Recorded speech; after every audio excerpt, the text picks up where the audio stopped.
Welcome to the Tech Egg. Don't get scrambled. Enjoy the video. You start by disconnecting the negative battery terminal to protect the circuit. Once done, open and remove the glove box fasteners so you can lower it. This gives you immediate access to the blower housing. Make sure to move any floor mats and small items out of the way so nothing falls into the ducts. You're working on the passenger side under the dash.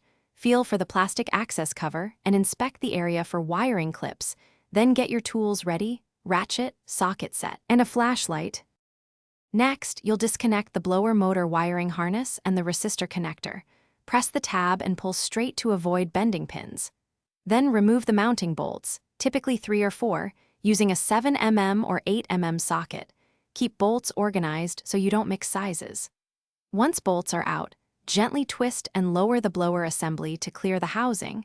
You may need to rotate the fan wheel slightly to free it. Take note of foam seals and the motor's orientation, so install the new blower motor in the same orientation, making sure the foam seals seat correctly. Tighten the mounting bolts snugly, but don't over-torque. Once the motor is secured, reconnect the resistor and the wiring harness, then reinstall the glove box and reconnect the negative battery terminal.